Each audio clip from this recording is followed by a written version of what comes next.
आज का पहला टॉपिक है that is combination of capacitor. Combination of capacitor. अब देखिए समझने वाली बात ये है कि why we are interested in reading this combination of capacitor. क्यों हम लोग ये कॉम्बिनेशन ऑफ कैपेसिटर टॉपिक पढ़ रहे हैं? होता ये है कि कॉम्बिनेशन ऑफ कैपेसिटर के अंदर हम लोग दो ही चीज पढ़ेंगे, एक तो पैरेलल पढ़ेंगे, एक सीरीज पढ़ेंगे। और अल्टीमेटली कई बार जब हम मेजरमेंट कर रहे होते हैं तो कुछ कैपेसिटर्स की जगह पे मुझे ना एक सिंगल कैपेसिटर लगाने का जरूरत पड़ता है। जैसे आपने इलेक्ट्रिसिटी क्लास 10th में भी देखा होगा, वो रेजिस्टेंस का कॉन्सेप्ट था, जहां पे आप सीरीज और पैरेलल में कहते हैं तो आर इक्विवेलेंट निकालते हैं कि इन तीनों की जगह पर अगर एक सिंगल कोई रेजिस्टेंस रखना हो तो हम ये वाला रेजिस्टेंस रख सकते हैं। ठीक उसी प्रकार से जब हम कैपेसिटर की बात करते हैं तो इसके अंदर भी सिर्फ दो ही कॉन्सेप्ट है, एक या तो ये सीरीज में लगा होगा या फिर ये पैरेलल में लगा होगा। ठीक है, तो सीरीज में भी लगेगा तो यहां पर सीरीज और पैरेलल का कॉन्सेप्ट तो वही रहता है। जैसे इस प्रकार से अगर कुछ लगा हुआ है तो इसे हम सीरीज बोलेंगे, और इस प्रकार से अगर कोई चीज लगा हुआ है तो उसे हम पैरेलल बोलते हैं। इसमें कोई दिक्कत नहीं है, उसके पिक्टोरियल रिप्रेजेंटेशन में कोई फर्क नहीं पड़ता है। सिर्फ जो फर्क पड़ता है वो इसके डेरिवेशन में फर्क पड़ता है। डेरिवेशन मतलब जो आपने आर इक्विवेलेंट का फॉर्मूला निकाला था, पहले वाले के केस में कुछ अलग आता है और इसके वाले केस में कुछ अलग आता है। तो लिखिए पहले इस बात को, right.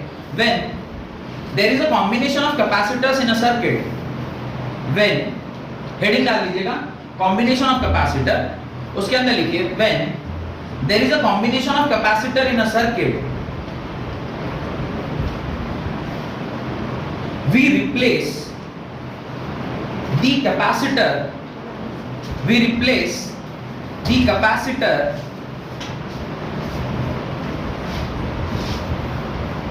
with an equivalent capacitor. We replace the combination of capacitor with equivalent capacitor, that is single capacitor,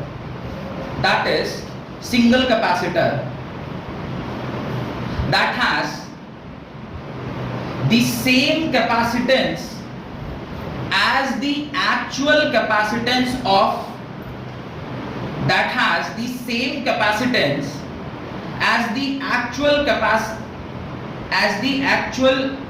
combination of capacitor,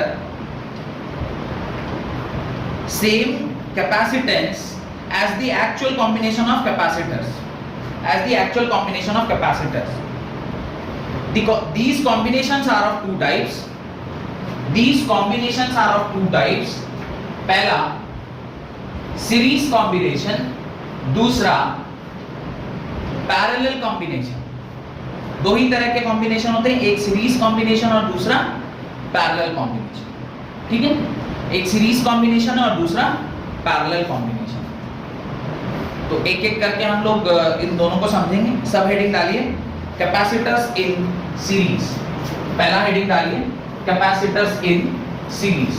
अब देखिए सीरीज में जब कभी भी कैपेसिटर जुड़े हुए होते हैं एक दूसरे के साथ तो कैपेसिटर इन सीरीज। अब देखिए जब सीरीज में जुड़े हुए होते हैं तो क्या होता है, ये आपका पहला कैपेसिटर है, इसके साथ ये दूसरा कैपेसिटर और इसके साथ ये तीसरा कैपेसिटर। ध्यान रखिएगा सीरीज कॉम्बिनेशन का मतलब ही होता है कि एक को ना इसको टेल हेड की तरह समझिए, ये इसका टेल है और ये इसका एंड हो गया, फिर इस वाले का टेल है और इस वाले का एंड है। ये समझ में आ रहा है मैं क्या बोल रहा हूँ? ये पॉइंट एक्चुअली इसको ऐसे दिखाना चाहिए सो दैट कि आप पॉइंट के जैसा समझ पाए। इसको मैं इसका एंड बोलूंगा तो इसको मैं इसका टेल और उसका एंड, ठीक है, जो भी, और इसको इसका मैं एंड बोलूंगा, या मैं हेड और एंड भी बोल सकता हूं, कुछ भी। अब एक कैपेसिटर का एंड जब दूसरे कैपेसिटर के स्टार्टिंग के साथ मिलता है तब जो सीरीज या तब जो कॉम्बिनेशन बनती है उसको ही हम क्या बोलते हैं, सीरीज कॉम्बिनेशन। यानी जैसे आप रेजिस्टेंस में भी देखेंगे कि इस प्रकार से एक रजिस्टर फिर दूसरे वाले रजिस्टर से, तो एक का एंड दूसरे के स्टार्टिंग से जुड़ा हुआ होगा। इस तरीके से जब हम कैपेसिटर को जोड़ते हैं तो उसको सीरीज कॉम्बिनेशन बोलते हैं। तो आप लिखें उसके अंदर व्हेन। अच्छा, इसमें कुछ खास बातें ये हैं, ये भी ध्यान दीजिए अब इसको क्या करते हैं हम लोग, एक पोटेंशियल से जोड़ते हैं। इसको हम लोग क्या करते हैं, पोटेंशियल से इस प्रकार से जोड़ते हैं। अब ये तो बात समझ में आ गई ना कि टेल और ये जो एंड वाली बात तो समझ में आ गई। अब देखिए, जब कभी भी कोई कैपेसिटर सीरीज में जुड़ा हुआ होता है, उसके साथ ये कुछ बातें जुड़ी हुई होती हैं, उसको थोड़ा ध्यान से समझें। अब जैसे ही ये हमारा पॉजिटिव टर्मिनल है, ये नेगेटिव टर्मिनल है, तो ये वाला जो हमारा प्लेट है वो कैसा हो जाएगा, पॉजिटिवली चार्ज। करस्पॉन्डिंगली ये वाला जो कैपेसिटर हो, ये वाला जो प्लेट ऑफ कैपेसिटर है वो कैसा होगा, नेगेटिवली चार्ज। सिमिलरली ये वाला प्लेट भी कैसा होगा, पॉजिटिवली चार्ज, और ये वाला प्लेट कैसा होगा, नेगेटिवली चार्ज। ये वाला प्लेट पॉजिटिव चार्ज और ये वाला प्लेट नेगेटिव चार्ज। अब इसके ऊपर जो चार्ज डेवलप हुआ वो हुआ Q, इसके ऊपर भी जो चार्ज डेवलप हुआ वो हुआ Q, और इसके ऊपर भी चार्ज डेवलप हुआ वो हो गया Q। अब आप कहेंगे ऐसा कैसे, ध्यान कीजिए, क्लास 10th में जब आपने रेजिस्टेंस पढ़ा था तो वहां पे मैंने आपसे क्या कहा था कि जब सीरीज में रेजिस्टर्स लगे होते हैं तो क्या कांस्टेंट होता है, करंट कांस्टेंट होता है। सिमिलरली जब सीरीज में कैपेसिटर्स लगे होते हैं तो क्या कांस्टेंट होता है, चार्ज कांस्टेंट होता है। Charge remains constant when they are connected in series. तो चार्ज ऐसा कांस्टेंट है, और इसका जो कैपेसिटेंस है उसको मैं C1 बोल रहा हूं, इसका कैपेसिटेंस C2 और इसका कैपेसिटेंस C3। ये टोटल अगर V है तो इसके अक्रॉस जो ड्रॉप होगा उसे मैं V1 बोल रहा हूं, इसके अक्रॉस जो ड्रॉप होगा उसे मैं V2 बोलूंगा, और इसके अक्रॉस जो ड्रॉप है उसे मैं V3 बोलूंगा। तो मैं कह सकता हूं V is equal to V1 plus V2 plus V3। मैं ऐसा लिख सकता हूं। ये बात समझ में आ रही है? बिकॉज जो नेट पोटेंशियल है वही तीन भाग में टूटा है। क्योंकि चार्ज कांस्टेंट रहने जा रहा है तो कैपेसिटेंस और ये वैल्यू भी इसके, ये रेशियो कांस्टेंट होना चाहिए चार्ज का। अब ये C1 into V1, इसका फार्मूला देखेंगे, क्या होता है फार्मूला, ध्यान होगा आपको, U by V, C is equal to Q by V। तो वहां पे वहां आपने वो मैंने बताया भी था कि जो आपका कैपेसिटेंस है वो ratio of charge by voltage है। अब अगर मैं चार्ज कांस्टेंट बोल रहा हूं तो प्रोडक्ट ऑफ CV क्या रहना चाहिए, कांस्टेंट रहना चाहिए। अब ये दोनों का मल्टीप्लिकेशन कांस्टेंट, ये दोनों का मल्टीप्लिकेशन कांस्टेंट, और ये दोनों का मल्टीप्लिकेशन भी कांस्टेंट होगा। बात समझ में आ रही? तो इसी बात सबको पहले लिखिए, उसके बाद मैं बताऊंगा कब ये डायग्राम बनाना है और फिर हम लोग आगे बढ़ते हैं। Right, when a potential difference V is applied across several capacitors connected in series, when a potential difference V is applied across several capacitors connected in series, the sum of potential differences, the sum of potential differences across all the capacitors, across all the capacitors is equal to the applied potential difference V, the applied potential difference V, the applied potential difference V। ये मेरे ख्याल से जो मैंने अभी समझाया कि जो आपने V यहाँ पे लगाया है वो तीन इक्वल, ये तीन पार्ट में डिवाइड होगा, इक्वल तो नहीं, तीन पार्ट में डिवाइड होगा, और उन्हीं तीनों का सम जो है वो टोटल V के बराबर आएगा। इसका मैं इक्विवेलेंट रेजिस्टेंस भी आपको बना के दिखाता हूँ कि इसका इक्विवेलेंट रेजिस्टेंस क्या होगा। इसका इक्विवेलेंट रेजिस्टेंस क्या होगा, इस पूरे की जगह पर मैं एक सिंगल कैपेसिटर डालूं, इस पूरे के ऊपर मैं एक सिंगल कैपेसिटर डालूं जिसके ऊपर यहाँ पर कौन सा चार्ज डेवलप होगा, पॉजिटिव, इस साइड पे नेगेटिव, बिकॉज ये पॉजिटिव है, ये नेगेटिव है, ये वोल्टेज भी है, इसके ऊपर चार्ज C है, तो इसका जो कैपेसिटर होगा उसी को मैं क्या बोलूंगा, C इक्विवेलेंट। यानी इन तीनों की जगह पर अगर हम सिंगल कैपेसिटर डालेंगे तो उसकी वैल्यू क्या होगी, यही नाम पढ़ रहे हैं। ये जो पर्टिकुलर टॉपिक पढ़ रहे हैं उसमें यही हम जानना चाह रहे हैं कि तीन लेके चलते हैं, ऐसा जरूरी नहीं कि हर बार तीन लिया जाए, दो भी ले सकते हैं आप, 10 भी ले सकते हैं आप, जितना चाहे उतना ले सकते हैं, पर इनको जोड़ने का, क्योंकि इस प्रकार से जोड़ा हुआ है जो कि सीरीज कॉम्बिनेशन जैसा है, तो इनके जगह पर एक कैपेसिटर ले रहे हैं, उसको हम लोग C इक्विवेलेंट बोलेंगे। डन। तो अब हम लोग को इसी के जगह पे ये निकालना है, यानी मैं C इक्विवेलेंट की वैल्यू निकालनी है। अब पहले आप ये डायग्राम बना लीजिए, फिर मैं इसका डेरिवेशन कर देता हूं। ओके, सबने बना लिया? चलिए अब देखिए, यहाँ डेरिवेशन चालू करते हैं। आप जो ओरिजिनल फॉर्मूला है वो यही है ना कि V is equal to V1 plus V2 plus V3। क्योंकि यहाँ तीन कैपेसिटर है इसलिए V3 तक गया, अगर बहुत सारे होते तो और plus dot dot dot dot Vn तक भी जा सकता था। अब मेरा काम है V1 V2 V3 निकालना। देखिए V1 V क्या होता है? V अगर आप देखेगा तो इस फॉर्मूले से अगर हम V निकालेंगे तो V इज इक्वल टू क्या आएगा? V इज इक्वल टू आएगा Q बाई C। ये यहाँ से हम लोगों ने निकाला है। तो V1 इज इक्वल टू आप क्या लिखोगे? Q बाई C1 लिखोगे, क्योंकि ये पहला जो प्लेट आप देख रहे हो उस पे चार्ज कितना है? Q है, और जो कैपेसिटेंस है वो C1 है। सिमिलरली जब आप V2 लिखोगे तो V2 क्या लिखोगे? Q बाई C2, और जब आप V3 लिखोगे तो क्या लिखोगे? Q by C3। अब इन तीनों की वैल्यू यहाँ पे आप रिप्लेस कर लें तो V इज इक्वल टू क्या हो जाएगा? Q by C1 plus Q by C2 plus Q by C3।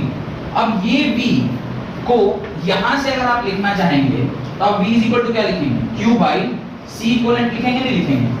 तो ये V और वो V तो अलग अलग नहीं है ना। जितना पोटेंशियल यहाँ अप्लाई किया था उतना ही पोटेंशियल आपने इक्विवेलेंट सर्किट पे भी किया था। तो इक्विवेलेंट सर्किट पे जो रिलेशनशिप है वो V और ये V तो एक ही है, तो आप उसको रिप्लेस कर सकते हैं। तो आपको नहीं अगर ये हो रहा है तो इसको आप कुछ क्वेश्चन एक इक्वेशन मान लीजिए, suppose this is equation number 1, इसको मान लीजिए इक्वेशन नंबर 2। तो आप लिखेंगे इक्वेशन नंबर 1 से इक्वेशन नंबर 2 में हमने V की वैल्यू को क्या कर दिया? रिप्लेस कर दिया। अब जब रिप्लेस करेंगे तो यहाँ पे आप क्या लिखोगे? Q by C equivalent is equal to Q by C1 plus Q by C2 plus Q by C3। ऊपर वाला एक्सप्रेशन तो ऐसे ही रह जाएगा। यहाँ से मैं Q को क्या ले लेता हूँ? कॉमन ले लेता हूँ। तो 1/C1 plus 1/C2 plus 1/C3, Q से Q कैंसिल, और जो आपका एक्सप्रेशन है वो क्या आ जाएगा? 1/C equivalent is equal to 1/C1 plus 1/C2 plus 1/C3। ये तब ये फॉर्मूला बना है जब सिर्फ कितने कैपेसिटर हैं? 3 कैपेसिटर हैं। When there are n number of capacitors, n number of capacitor, जब n number of capacitor होगा तो ये वैल्यू क्या हो जाएगी? तो आप इसे लिखेंगे 1/C equivalent is equal to 1/C1 1/C2 plus 1/C3 plus dot dot dot dot 1/Cn के बराबर। ये आपका जनरल फार्मूला हो गया। और एक और बात ध्यान दीजिएगा, आपने रेजिस्टेंस में भी ये वाला कॉन्सेप्ट पढ़ा था। रेजिस्टेंस में 1/R equivalent is equal to 1/R1 plus 1/R2 plus 1/R3 वो पैरेलल में आता है, और सीरीज में आता था R equivalent is equal to R1 plus R2 plus R3। यहाँ पे कैपेसिटर के सीरीज में आपको क्या निकल के आया? रेजिस्टेंस का पैरेलल वाला वैसे टाइप का फार्मूला, मैंने बोलूंगा वही फार्मूला, उसी टाइप का, रिजेंबलेंस सेम है। तो 1/C equivalent is equal to 1/C1 plus 1/C2 plus 1/C3 इस सर्किट के लिए। और जनरल जब बहुत सारे लगे होंगे तो 1/C equivalent is equal to 1/C1 plus 1/C2 plus 1/C3 plus dot dot dot 1/Cn। तो इसे आप अपनी कॉपी में लिख लें। यहाँ तक अगर आपने लिख लिया है तो इसके नीचे इंपॉर्टेंट नोट डालकर 2-3 बातें लिखें। पहली बात, all the capacitors connected in series, all the capacitors connected in series have same amount of charge. All the capacitors connected in series have the same amount of charge. ये तो already diagram से भी हम लोग को दिखाई दे रहा है कि सीरीज में जो कैपेसिटर्स हैं उनके जो चार्ज है वो क्या है? कांस्टेंट है। सिमिलरली जैसा कि मैंने रेजिस्टेंस वाले कॉन्सेप्ट में बताया था कि वहां पे आपने पढ़ा था, यही नेक्स्ट चैप्टर में हम लोग पढ़ेंगे भी इस बात को, कि करंट वहां पर क्या रहता है? कांस्टेंट रहता है। सीरीज में करंट रिमेंस कांस्टेंट, यहां पर in series charge remains constant and potential gets divided. आप देख रहे हैं पोटेंशियल डिवाइड कर गया, पोटेंशियल तीनों में डिवाइड कर गया। Next point, in series the potential gets divided among the capacitors. In series the potential gets divided among the capacitors.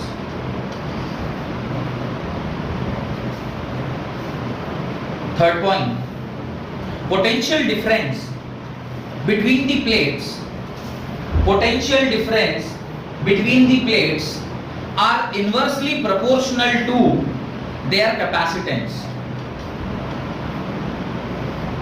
Potential difference between their plates are inversely proportional to their capacitance.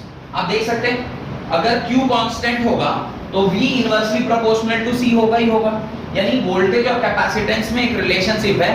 अगर किसी का capacitance value ज्यादा है तो वहां पर जो potential drop होगा वो कम होगा। करस्पॉन्डिंगली जहां पर कैपेसिटेंस की वैल्यू कम है वहां पे पोटेंशियल ड्रॉप ज्यादा होगा। ये ऐसे समझिए, मैं आपको थोड़ा सा रेजिस्टेंस के साथ भी मिला मिला के बता रहा हूँ, सो दैट कि जब मैं रेजिस्टेंस पढ़ा रहा हूँ अगले चैप्टर में पढ़ा रहा हूँगा, तो वहां पे जब बताएं जब कंपेयर करेंगे तो आपको थोड़ा सा लॉजिक क्लियर होगा। देखिए रेजिस्टेंस में क्या होता है कि जो ज्यादा रेजिस्टेंस वाला होता है उसके अक्रॉस ज्यादा पोटेंशियल ड्रॉप होता है। सीरीज में ज्यादा रेजिस्टेंस ज्यादा पोटेंशियल ड्रॉप लेगा, जिसका रेजिस्टेंस कम है वहां पे पोटेंशियल ड्रॉप कम होता है, ठीक है। यानी V जो है वो डायरेक्टली प्रोपोर्शनल और रेजिस्टेंस में, V = IR वाले फार्मूला से, ओम्स लॉ से, भाई जिसका रेजिस्टेंस ज्यादा उसके करस्पॉन्डिंगली उसका रेजिस्टेंस ज्यादा होता है। लेकिन कैपेसिटेंस में क्या है, उल्टा, जिसका कैपेसिटर वैल्यू कम यानी कैपेसिटेंस वैल्यू कम है उसके अक्रॉस ड्रॉप ज्यादा होता है, और जिसमें कैपेसिटेंस वैल्यू ज्यादा है वहां पे ड्रॉप जो है वो कम होता है। अब इसका लॉजिक क्या होगा, what will be the probable logic, क्यों ऐसा हो रहा हो। Capacitor is a energy storing device, capacitor energy को स्टोर करता है, ठीक है। कहीं ना कहीं इसी बात से यहां रिलेशनशिप स्टैब्लिश होगा कि चूंकि कैपेसिटर एक एनर्जी स्टोरिंग डिवाइस है तो वो एनर्जी को स्टोर कर रहा है। एनर्जी हमारे पास सिस्टम में कहां से आ रहा है, सोर्स से, यही एनर्जी वहां स्टोर हो रही है। तो जो ज्यादा से ज्यादा एनर्जी स्टोर कर रहा होगा उसके अक्रॉस की जो पोटेंशियल ड्रॉप होगा वो सबसे कम होगा। ये समेशन ऑफ एनर्जी है, एक तरह से कंजर्वेशन ऑफ एनर्जी ही होगा, ठीक है। जब हम लोग रेजिस्टेंस पार्ट पढ़ रहे होंगे ना तब ये वाला कॉन्सेप्ट ज्यादा अच्छे से क्लियर करा पाऊंगा, क्योंकि कैपेसिटर्स थोड़ा फील करना, अब जो चीज डे टू डे लाइफ में हम देखते हैं वो थोड़ा फील कर भी पा रहे हैं। बल्ब एक रेजिस्टेंस है, फ्रिज एक रेजिस्टेंस है, एसी एक रेजिस्टेंस है, पर कैपेसिटर उतने हम लोग फ्रीक्वेंटली यूज में नहीं लेते, तो थोड़ा सा अंडरस्टैंडिंग थोड़ा सा मुश्किल हो जाता है। तो यही बात जब मैं आपको एनर्जी वाला पार्ट जब हम रेजिस्टेंस इन सीरीज में पढ़ रहे होंगे वहां पे मैं ज्यादा अच्छा क्लैरिफाई आपको करा पाऊंगा, ठीक है। पर ध्यान रखिएगा अल्टीमेटली एनर्जी का ही इक्वेशन है, टोटल एनर्जी जो नीचे यहां पर है वही डिस्ट्रीब्यूट हो रही है, ये अल्टीमेटली एनर्जी है, यही डिस्ट्रीब्यूट हो रही है। तो उसके करस्पॉन्डिंगली बस इतना ध्यान रखना है कि जहां का कैपेसिटेंस वैल्यू ज्यादा है वहां पर वोल्टेज ड्रॉप कम होगा, और जहां पे कैपेसिटेंस कम है वहां पे वोल्टेज ड्रॉप ज्यादा होगा। देन उसके बाद एक और बात लिखिए, ये क्या लिखा आपने, पोटेंशियल डिफरेंस, डायरेक्टली उसके नीचे लिख लीजिए capacitor with minimum capacitance, capacitor with minimum capacitance has maximum potential difference between the plates. Capacitor with minimum capacitance has maximum potential difference between the plates. Plates के बीच में सबसे ज्यादा पोटेंशियल डिफरेंस वहां होता है जहां पर कैपेसिटेंस की वैल्यू सबसे कम होती है, ठीक है। यहां तक लिख लेने के बाद आप हेडिंग डालें capacitor in parallel, second heading डालें कैपेसिटर इन पैरेलल, ठीक है। अब जैसा कि मैंने आपको बताया कि भाई कैपेसिटर दो ही प्रकार से कॉम्बिनेशन कर सकता है, एक कॉम्बिनेशन है सीरीज का और दूसरा कॉम्बिनेशन है पैरेलल का। तो अभी हम लोग सेकेंड हेडिंग डाल रहे हैं capacitance, capacitor in parallel, right, capacitors in parallel. अब देखिए पैरेलल में जब कैपेसिटर लगे होंगे तो उसका तो बहुत आसान सा तरीका है पहचानने का कि आप इस प्रकार से आप देख के ही पहचान लेंगे कि ये पैरेलल में लगा हुआ है। इस प्रकार से सर्किट बना हुआ होता है जहां पर आप ये आपका कैपेसिटर है, इसके ऊपर कौन सा चार्ज डेवलप होगा, पॉजिटिव चार्ज, इसके ऊपर कौन सा चार्ज डेवलप होगा, negative.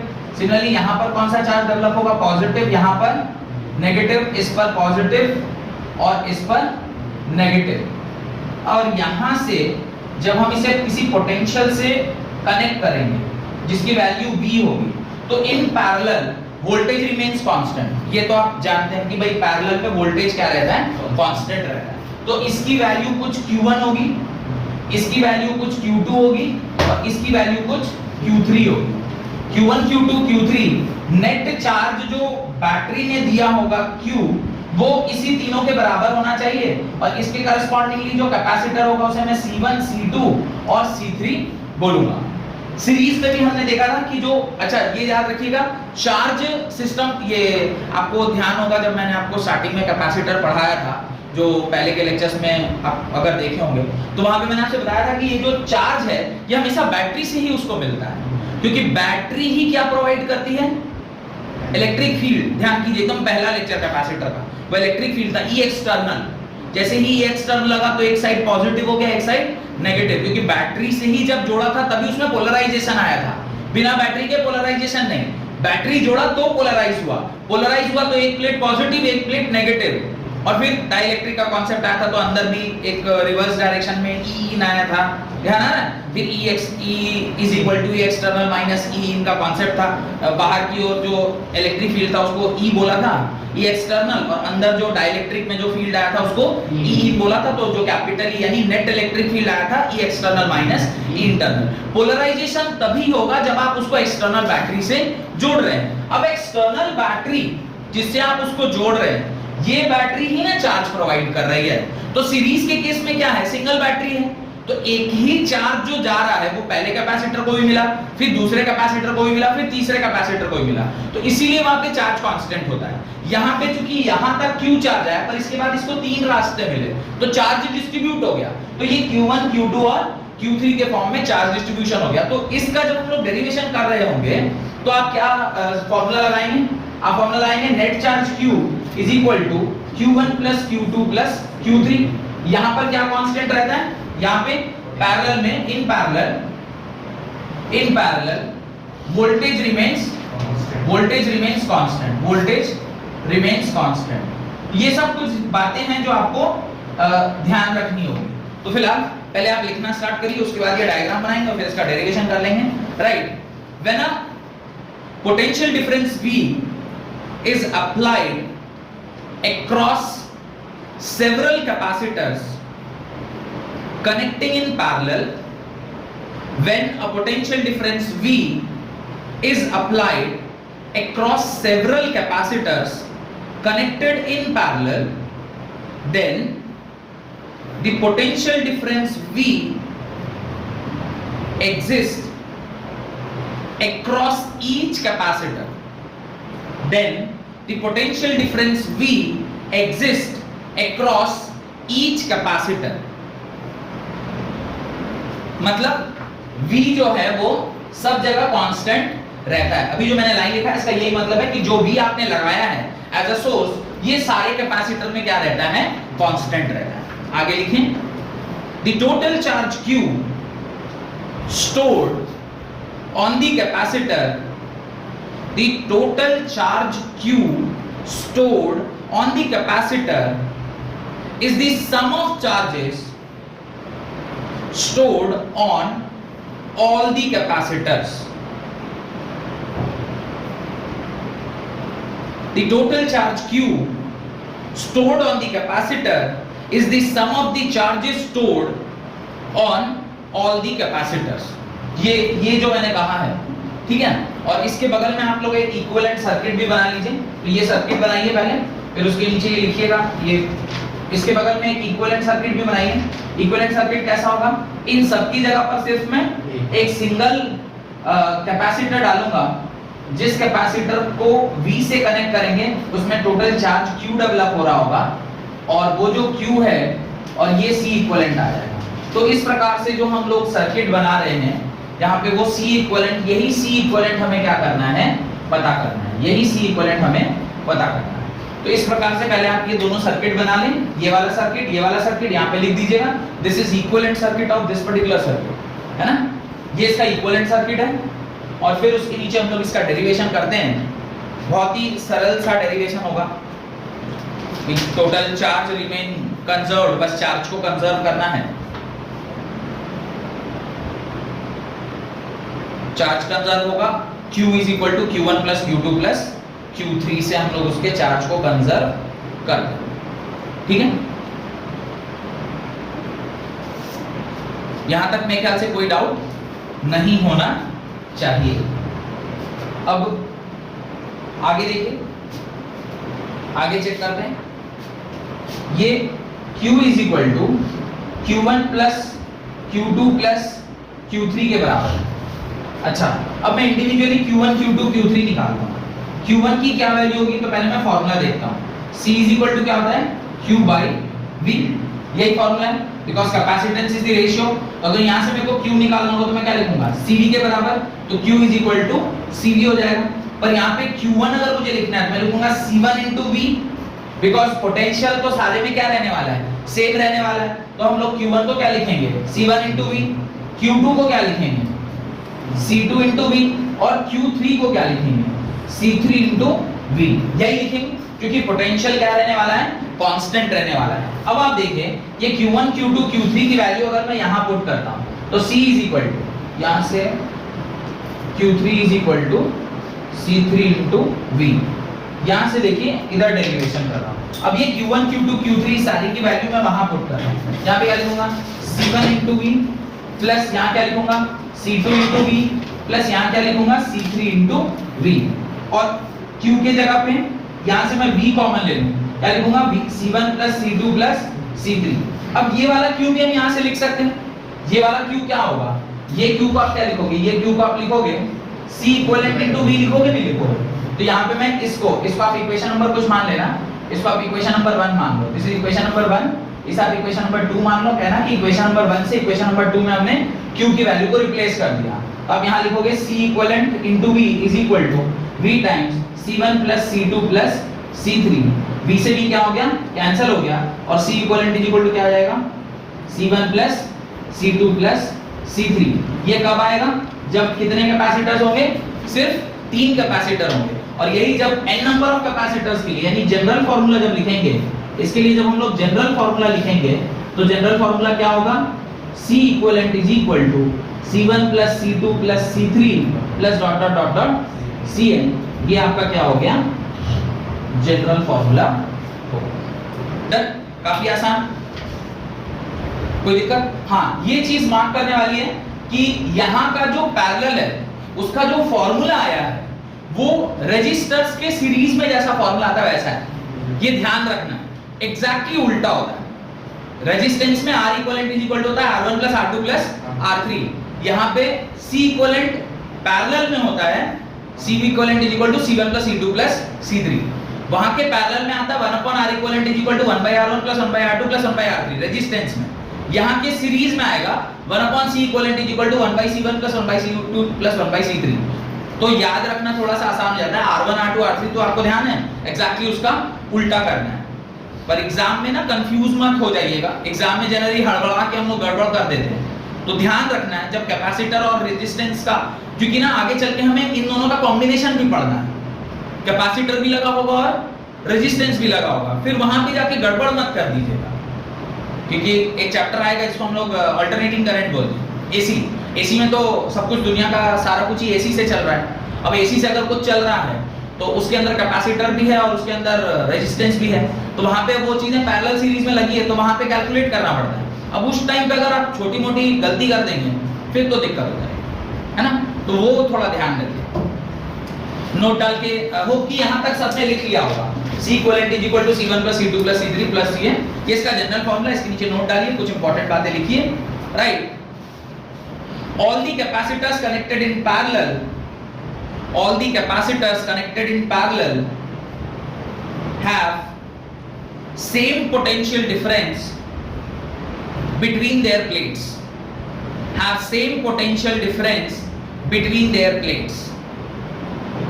All the capacitors connected in parallel have same potential difference between their plates, full stop. Second point, the charge is distributed. Second point, the charge is distributed among the capacitors. The charge is distributed among the capacitors, that is Q is equal to Q1 plus Q2 plus Q3 plus dot dot dot dot Qn. That is Q is equal to Q1 plus Q2 plus Q3 plus dot dot dot dot Qn. ये मैंने general लिखवा दिया ताकि कई 3 से ज्यादा capacitor में होंगे तो चार्जेस डिस्ट्रीब्यूट हो जाएंगे। Third point, charges distributed proportional to capacitors. Charge is proportional to capacitor. देखिए ये जो चार्ज है वो किसके प्रोपोर्शनल है, क्योंकि यहाँ पे V कांस्टेंट रहेगा। मैंने कहा था ना कि in parallel voltage remains constant, तो चूंकि V कांस्टेंट है तो Q जो है वो directly proportional to C equivalent, यानी Q प्रोपोर्शनल टू C है। मतलब जिसकी कैपेसिटेंस वैल्यू ज्यादा होगी वो ज्यादा चार्ज होल्ड करेगा। Obviously capacitor is a charge storing device, charge इसके माध्यम से ही वो एनर्जी स्टोर करता है। तो चार्ज को स्टोर वो ज्यादा कर सकता है जिसकी चार्ज होल्डिंग कैपेसिटी ज्यादा होगी। चार्ज होल्डिंग कैपेसिटी किसकी ज्यादा होगी? जो ज्यादा कैपेसिटेंस वाला कैपेसिटर होगा। तो कैपेसिटर का कैपेसिटेंस अगर ज्यादा है तो वो चार्ज होल्डिंग कैपेसिटी उसकी ज्यादा है। चार्ज होल्डिंग कैपेसिटी ज्यादा है तो करस्पॉन्डिंगली वो एनर्जी को ज्यादा अच्छा स्टोर कर सकता है। Ultimately capacitor is an energy storing device. और एनर्जी किस फॉर्म में स्टोर होता है? यहाँ पे चार्ज के फॉर्म में स्टोर होता है। चार्ज ही स्टोर करके रखता है। पढ़ेंगे आगे, अगला टॉपिक ही energy stored in a capacitor, तो उसके अंदर पढ़ेंगे। थर्ड पॉइंट लिखिए, क्या लिखा? Charge is distributed proportionally to their capacitance, proportionally to their capacitance. तो कैपेसिटेंस के प्रोपोर्शनल होता है। ये बात तो यहां से समझ में आ गई ना, C is directly proportional to Q is directly proportional to C equivalent. Last point, capacitor are combined in parallel. Capacitors are combined in parallel when we require a large capacitance at small potential. Large capacitance at small potential.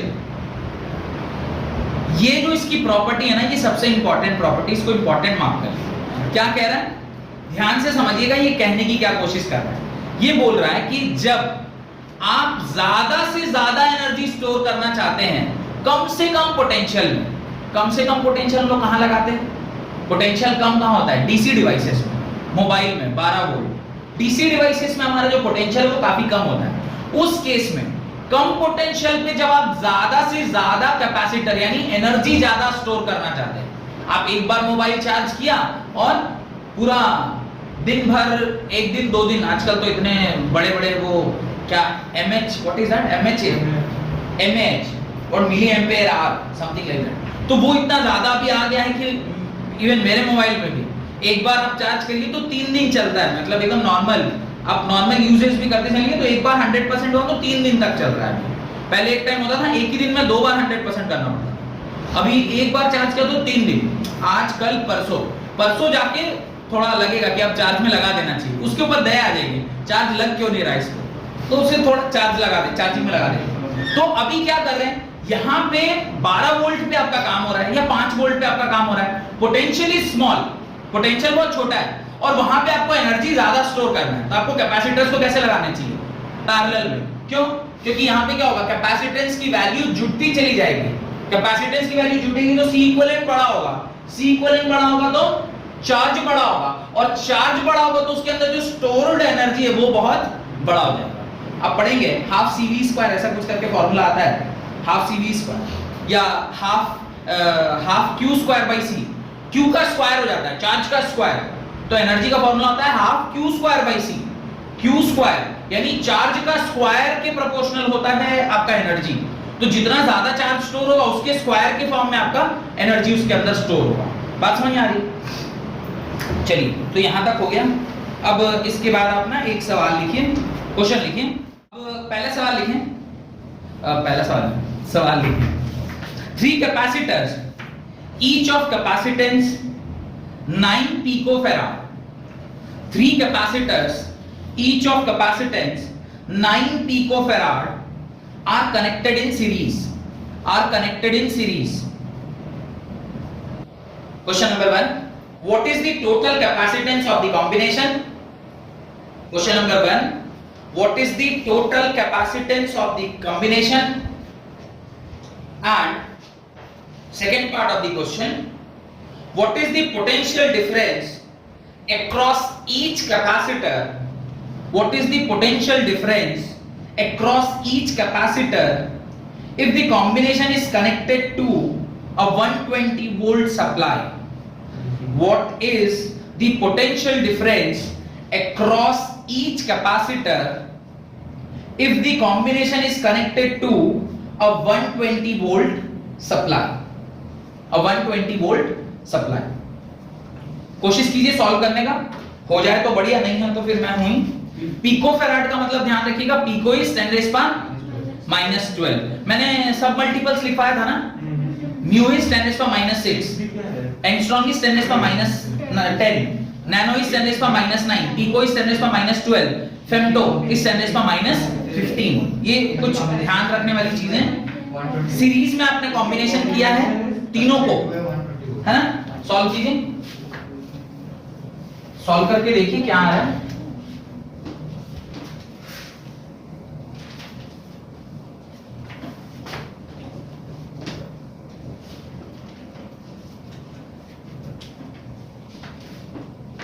आसान सा question है।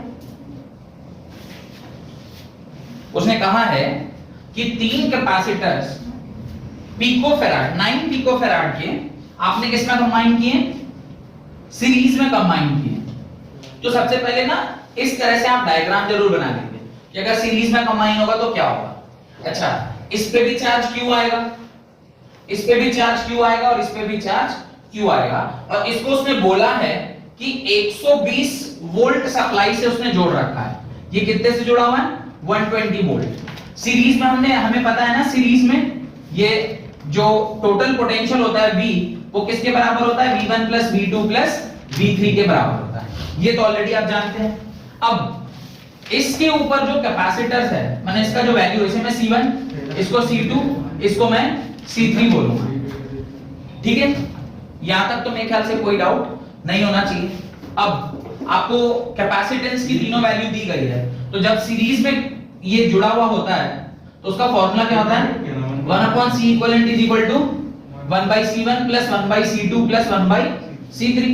अब 1/C1 तो आप इसे क्या लिखोगे? 9 into 10 raised power minus 12 plus 9 into 10 raised power minus 12 plus 9 into 10 raised power minus 12। ये 1/C equivalent की वैल्यू आ गई। यहां से आप 10 raised power minus 12 कॉमन ले लो तो 1/9 plus 1/9 plus 1/9। इसको सॉल्व कीजिए, 1/C equivalent की वैल्यू। ये इसको जब एलसीएम लेंगे तो क्या आएगा? 10 raised power minus 12, ये आएगा नीचे 9, 1 plus 1 plus 1। इसको आप 3/9 यानी 1/3 लिख सकते हैं ना। तो 1/C equivalent is equal to क्या लिखोगे आप? 1/3 into 10 raised power minus 12। और यहां से जब आप C equivalent निकालोगे क्रॉस मल्टीप्लाई करके, तो वैल्यू आएगी 3 into 10 raised power minus 12, या C equivalent is equal to आप लिखोगे 3 पिको फैराड। C equivalent आपका क्या आ जाएगा? 3 पिको फैराड। कोई दिक्कत? आसान है ना? ऐसे भी अगर आप 10th के नॉलेज पर इसे सॉल्व कर रहे होते तो ठीक है, 10th वाला नॉलेज में रेजिस्टेंस वाले कॉन्सेप्ट यहाँ रहने दीजिए, यहाँ कंफ्यूज हो रही है, वहां पे आसान है। ठीक है, तो ये आपका C equivalent is equal to 3 pico farad. वैसे तीनों में इक्वल कैपेसिटर यानी इक्वल वैल्यू है, तो उसी प्रकार से जो तीनों पोटेंशियल भी होगा वो भी क्या आएगा? सेम ही आएगा। तो अब आप V1 V2 V3 इसमें पहला पार्ट का आंसर आ गया। This is the solution to first part. अब सेकंड पार्ट उसने क्या बोला है? भाई अगर इसको मैं 120 वोल्ट के साथ कनेक्ट करता हूं तो बताइए V1 V2 V3 का क्या वैल्यू आएगा? V1 is equal to आप क्या लिखोगे? तो पहले फॉर्मूला क्या होता है? फॉर्मूला होता है C is equal to Q by V। तो यहां से जब आप V1 निकालोगे तो आप क्या लिखोगे? C1 into Q के बराबर। तो अब आप देखिए C1 कितना है? 9 पिकोफैराड, और इसको आप मल्टीप्लाई करोगे C इक्विवेलेंट के साथ। मैं सही लिख रहा हूं गलत लिख रहा हूं? आपको V1 निकालना है ना, तो V1 is equal to, sorry यहाँ फॉर्मूला ही गलत है, फॉर्मूला ही गलत है। V1 is equal to Q by C1, है ना? तो अब ये आ जाएगा Q की वैल्यू में पता है क्या? Q तो हम नहीं जानते, Q अब निकाल सकते हैं ना, क्योंकि मेरे को पोटेंशियल भी पता है और C इक्विवेलेंट भी पता है। तो पहले आप ना Q निकाल लो। तो Q is equal to क्या हो जाएगा? C इक्विवेलेंट into V के बराबर। C इक्विवेलेंट कितना है? 3 into 10 raised power minus 12, और ये कितना है? 120। इसको सॉल्व कीजिए, कितना आ रहा है? क्या आ जाएगा? 12 36 into 10 raised power minus 11 coulomb. क्या आएगा? चेक करिए एक बार, क्या आ जाएगा? अब 360 into 10 raised power minus 12 या 36 into 10 raised power minus 11। अब ये आ गया एक बार, तो यहां से V1 is equal to क्या है? Q by C1 के बराबर। तो V1 is equal to Q कितना आ गया? 36 या आप 360 into 10 raised power minus 12 भी लिख लीजिए, होल डिवाइडेड बाय C1 की वैल्यू कितनी थी 9 into 10 raised power minus 12, ये कट गया, ये कितना आ गया V1 is equal to 40 volt. आना भी चाहिए था 40 वोल्ट, क्यों 120 वोल्ट है नीचे और वो तीन इक्वल भाग में डिवाइड होना है, तो कितने में डिवाइड होगा 40 40 40 ही, क्योंकि इक्वल ही है ना तीनों का कैपेसिटर C1 C2 C3 तो सेम है, तो वोल्टेज भी जो ड्रॉप होगा वो भी क्या होगा सेम होगा। तो अगर V1 40 है तो V2 भी 40 होगा और V3 भी 40 होगा ऑब्वियसली। ये बात समझ में आई? तो अगर आप यहीं पर चाहते तो ये दोनों निकालने के बाद ये नहीं भी लिखते तो यहां पर आप एक स्टेटमेंट सिर्फ लिख देते as the value of capacitance are same, और नोट में मैंने आपको एक पॉइंट दिखाया हुआ है कि कैपेसिटेंस और वोल्टेज में इनवर्सली प्रोपोर्शनल का रिलेशनशिप है, लिखा है ना इनवर्स रिलेशनशिप है।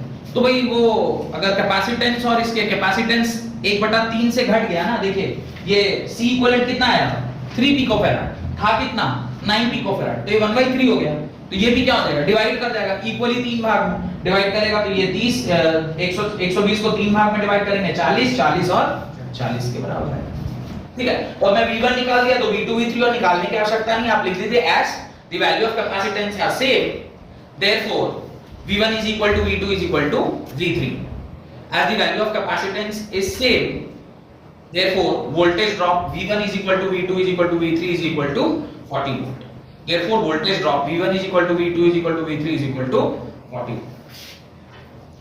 डन, ये न्यूमेरिकल क्लियर हो गया। अगला न्यूमेरिकल लिखिए, यहां तक सबका हो गया ना, right.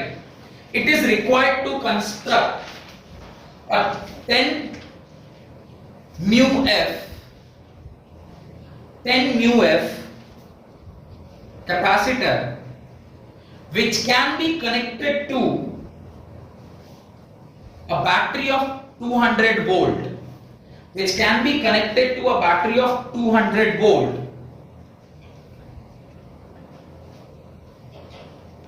full stop। Capacitor of capacitance 10 mu f are available, 10 mu f are available microfarad, mu f मतलब microfarad, 10 mu f are available but they withstand only 50 volt,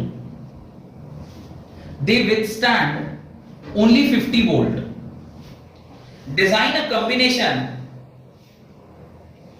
which can yield the desired result, design a combination which can yield a desired result, which can yield a desired result। मेरे ख्याल से तो मैंने आपको question ही नहीं समझ में आया होगा, एक बार पढ़िए क्या लिखा है, मतलब मुझे ऐसा लग रहा है शायद कि आपको समझ में ही नहीं आया होगा क्वेश्चन ही क्या है। which can withstand, which can yield the desired result। तो एक बार क्वेश्चन पढ़िए और मुझे बताइए कि क्वेश्चन समझ में आया नहीं आया। हाँ क्या है क्वेश्चन, बताइए। कि कैपेसिटर का वैल्यू तो 10 है बट वो 50 वोल्ट ही है, कैपेसिटर से ज्यादा नहीं कर सकता। पर मेरे को क्या करना है, मुझे उसको 200 वोल्ट देना है। थोड़ा सा लॉजिकल क्वेश्चन है, लॉजिकल क्वेश्चन इसलिए है आपको थोड़ा सा बुद्धि लगाना होगा। देखिए क्या है, आपने फॉर्मूला भी देखा है, फॉर्मूला क्या देखा है आपने, वोल्टेज और जो कैपेसिटर है उसके बीच में किस प्रकार का रिलेशनशिप है, बताइए किस प्रकार का रिलेशनशिप है वोल्टेज और कैपेसिटर में, इनवर्स रिलेशनशिप है। अगर मुझे पोटेंशियल 200 वोल्ट तक लेकर जाना है तो मुझे क्या करना चाहिए, मुझे क्या करना चाहिए, पहले ये देखिए फॉर्मूला जो होता है वो होता है C is equal to Q by V। तो पोटेंशियल जो रिक्वायर्ड है या डिजायर्ड है वो कितना है 200 वोल्ट है, और कैपेसिटर जो मेरा वैल्यू है यानी जो गिवन कैपेसिटर है वो 10 म्यू एफ का है और वो सिर्फ 50 वोल्ट ही झेल सकता है, वो 200 वोल्ट नहीं झेल सकता है।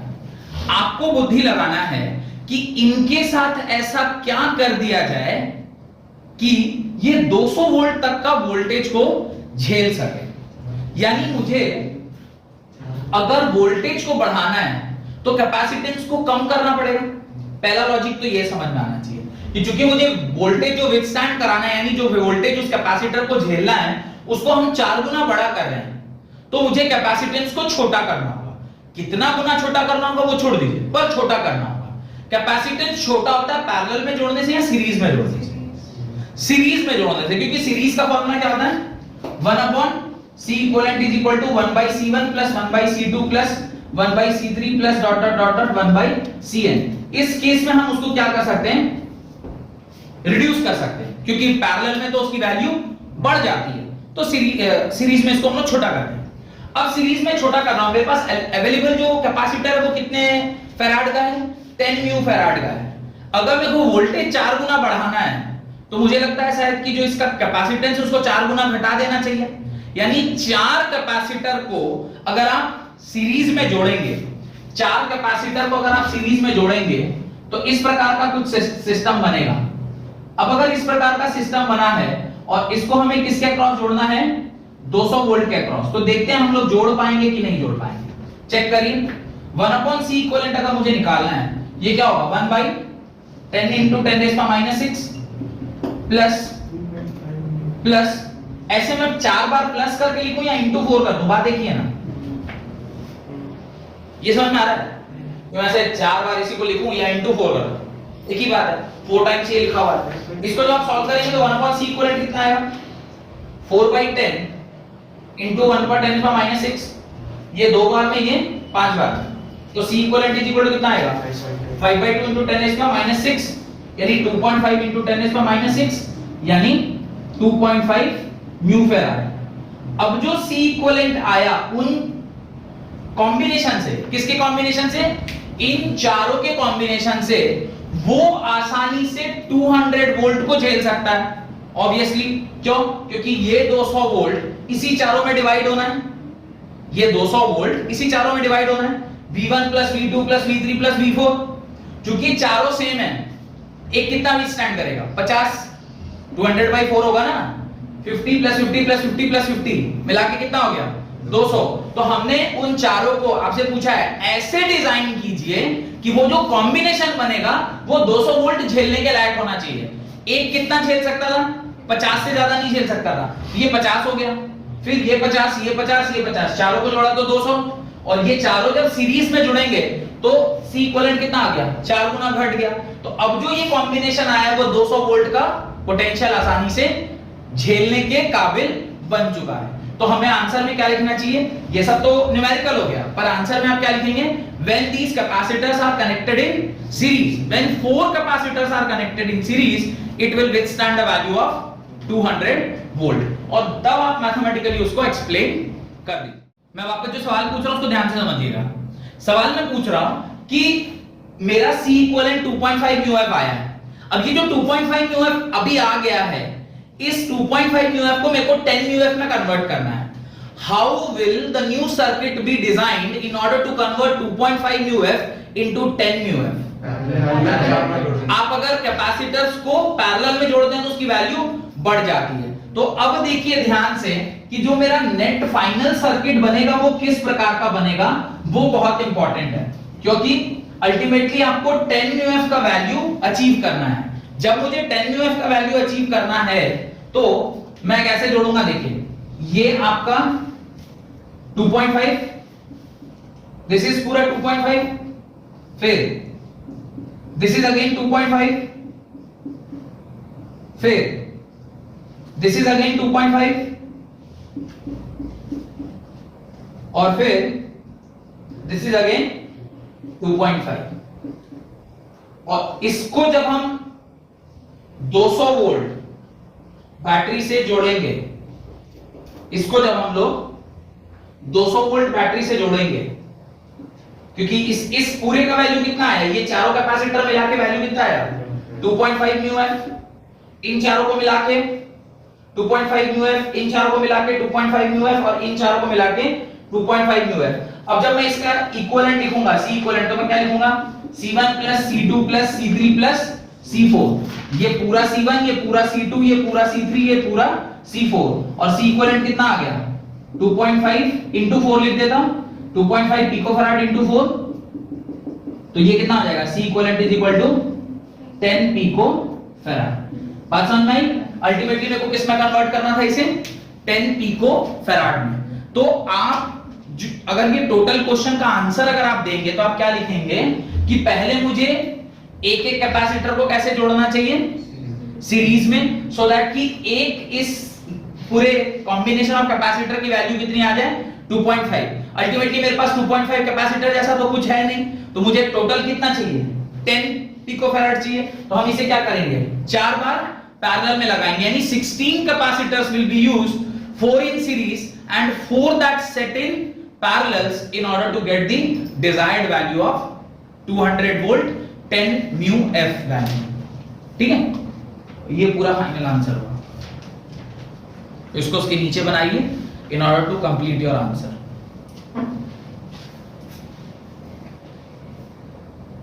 लॉजिक क्लियर होना चाहिए कि क्यों कर रहे हैं। सीधा सीधा आपको समझ में ये आना है कि जब हमें कैपेसिटेंस की वैल्यू को घटाना होता है तो हम उसे कैसे जोड़ देते हैं सीरीज में जोड़ते हैं, और जब हमें उसे बढ़ाना होता है तो हम कैसे जोड़ते हैं पैरेलल से। ये एग्जांपल जो मुझे सिखा के जा रहा है वो इतना ही सिखा के जा रहा है, ये जो पर्टिकुलर न्यूमेरिकल है वो मुझे इसी चीज का ज्ञान देकर जा रहा है कि जब कभी भी मुझे कैपेसिटेंस की वैल्यू बढ़ानी होती है तो उसे हम लोग पैरेलल में लगाते हैं, और जब कभी मुझे कैपेसिटर की वैल्यू घटानी होती है तो कैसे लगाते हैं सीरीज में। कौन कौन पूरा हर वीडियो पूरा लास्ट तक देगा? सब झूठ। हम तो 2x में देखते हैं। अच्छा 2x लगा के, हाँ ठीक है, किसी भी तरह, लेकिन पूरा एंड तक देखते हैं। अबे 2x में नहीं समझ में आता होगा यार, 1.5 समझ में आता है। 2x में मैं भी एक बार पूरा देखता हूं। नहीं सर, आप लिख जो बोल रहे हैं लिखने के उसमें फिर नॉर्मल कर देते हैं, फिर आप जो बोल रहे हैं तो उसमें 2x समझाने वाला पार्ट में 2x और लिखना वाला कदे तो समझाने वाले पार्ट में तेरे को नॉर्मल होना चाहिए फिर, ताकि वहां समझना है। मैं खुद भी एक बार पूरा देखता हूं अपलोड होने के बाद, तो 1.5 पे देखता हूं। एक बार तो देखना पड़ता है, कहीं गाली गुली दे रहे थे वो तो नहीं आएंगे, कई बार फ्रस्ट्रेट होकर मैं खुद भी गाली देता रहता हूं, 8 साल है फिर से लेना पड़ेगा। अगला सवाल लिखिए, right, 3 capacitors of 1 mu f, 2 mu f and 3 mu f are joined in series। 3 capacitors of 1 mu f, 2 mu f and 3 mu f are joined in series। पहला point, यानी first part, how many times will the capacity becomes when they are joined in parallel? How many times will the capacity becomes when they are joined in parallel? First part. Second part of the question, second part में लिखिए, determine the charge supplied by the battery of 100 volt to the maximum resultant capacitor among both the arrangement. Determine the charge supplied by the battery of 100 volt to the maximum resultant capacitor among both the arrangement। both the arrangement मतलब series और parallel दोनों में ही, तो आपको दोनों का ही C equivalent निकालना है और फिर बताना है कि कहां पर आपके चार्ज की वैल्यू, सॉरी कैपेसिटर की वैल्यू ज्यादा होगी, और तमाम तरह की चीजें जो वो पूछ रहा है सब कुछ बताया। 3 कैपेसिटर है, सीरीज में जोड़ा गया है, कह रहा है कि अगर कैपेसिटर्स को पैरेलल में जोड़ा जाए तो जो वैल्यू है वो कितने टाइम्स बढ़ जाएगा। तो सबसे पहले आप सीरीज में जोड़ के C इक्विवेलेंट निकालिए, और उसका फिर पैरेलल में जोड़ के C इक्विवेलेंट निकालिए, फिर दोनों का रेशियो निकाल लीजिए, तो पता चल जाएगा कितने टाइम्स बढ़ गया है ना, आसान है। तो सबसे पहले आप सीरीज में जोड़ लीजिए। तो मैं ये सवाल सॉल्व नहीं कर रहा, सिर्फ स्टेप्स लिख दे रहा हूं कि आपको क्या करना चाहिए। Step 1, calculate the C equivalent in series. Calculate the C equivalent for series combination. आपको सीरीज कॉम्बिनेशन के लिए पहले कैलकुलेट करना है। Step 2, calculate the C equivalent for parallel combination. Second step में आपको इसका पैरेलल कॉम्बिनेशन करना है। थर्ड स्टेप में CS by CP का रेशियो निकाल लीजिए। Calculate the ratio of CP by CS by CP, तो आपको पता चल जाएगा कितने टाइम्स होगा। अच्छा, बड़ा कौन होगा, पैरेलल वाला या सीरीज वाला? पैरेलल वाला बड़ा होगा। तो आप ना रादर ऐसा करिए, आप CP by CS कर लीजिए, तो एक ही बार में आंसर आ जाएगा। CS by CP कर लीजिए, पैरेलल बाय ये, तो आपको पता चलेगा कितने टाइम से बढ़ गया। ठीक है, ये एक बार हो गया तो फिर सेकंड पार्ट भी, फर्स्ट पार्ट कंप्लीट हो गया। थर्ड जो सेकंड पार्ट है उसमें वो कह रहा है determine the charge supplied by the battery of 100 volt to maximum resultant capacitor among both arrangement. दोनों में कौन सा कैपेसिटेंस ज्यादा होगा? ऑब्वियसली आप लोग खुद ही कह रहे हैं कि भाई वो जो CP का वैल्यू है वो ज्यादा होगा CS की वैल्यू से, क्योंकि पैरेलल में फॉर्मूला होता है C equivalent is equal to C1 plus C2 plus C3, और सीरीज में फॉर्मूला होता है 1/C इक्विवेलेंट। तो 1/C इक्विवेलेंट माने वो कम करेगा, और जब जोड़ेंगे तो वो ज्यादा करेगा। तो पैरेलल में जो वैल्यू होगी वो क्या होगी, ज्यादा होगी। तो चूंकि पैरेलल में वैल्यू ज्यादा है तो उसके करस्पॉन्डिंग, यानी जो आपको 100 वोल्ट है तो इसमें आपको वोल्टेज दिया हुआ है, शायद 100 वोल्ट दिया है, वोल्टेज इज 100 वोल्ट, और C इक्विवेलेंट जो CP आपका आया है, जो C इक्विवेलेंट आप यूज करोगे वो कौन सा यूज करोगे, CP वाला यूज करोगे। इसके करस्पॉन्डिंगली चार्ज आपको निकालना है, तो चार्ज की वैल्यू आप निकाल लेना। चार्ज का फॉर्मूला क्या होता है? चार्ज का फॉर्मूला होता है Q is equal to C into V के बराबर। C इक्विवेलेंट के जगह पे CP डाल दीजिएगा और V के जगह पे 100 डाल दीजिएगा। CP ऑलरेडी आप यहाँ पर कैलकुलेट कर चुके हैं, जो भी आएगा वो आपका आंसर होगा। मैं डायरेक्टली आपको Q की वैल्यू बता देता हूँ। Q आएगा 6 into 10 raised by -4, 6 into 10 raised by -4 coulomb. ये आपका सेकंड पार्ट का क्वेश्चन आंसर है। और कितने टाइम्स है, तो वो आपका जो वैल्यू है इट इज 11 टाइम्स। ये 11 टाइम्स है, ये 11 टाइम्स बढ़ जाता है। तो एक बार चेक कर लीजिएगा, ये तमाम स्टेप मैंने डाल दिए हैं। ठीक है, आपको इसका सॉल्यूशन निकालना है खुद से। सीरीज में फॉर्मूला लगाइए, 1/C equivalent is equal to 1/C1 plus 1/C2 plus 1/C3। Parallel में फॉर्मूला लगाइए, CP is equal to C1 plus C2 plus C3। दोनों को जोड़िए और उसके बाद उन दोनों का रेशियो निकालिए, जो कि 11 टाइम्स आएगा। जो बड़ा है उसके करस्पॉन्डिंगली उसने पूछा है कि चार्ज क्या होगा जब आप उसे 100 वोल्ट सप्लाई के साथ जोड़ रहे हैं, तो ये फॉर्मूला लगा दीजिएगा। आंसर Q की value 6 into 10 raised by -4 coulomb आ जाएगी। यहाँ तक अगर आपका कंप्लीट हो गया है और आज जो भी मैंने पढ़ाया वो समझ में आ गया और मेरे वीडियोस आपको अच्छे लग रहे हैं, तो प्लीज इसे ज्यादा से ज्यादा लाइक करिए, वीडियो को शेयर करिए, सो दैट कि आपके दोस्तों को भी इसका बेनिफिट मिले। और अगर मेरे चैनल पे नए हैं तो प्लीज मेरे चैनल को सब्सक्राइब करिए। Thank you very much.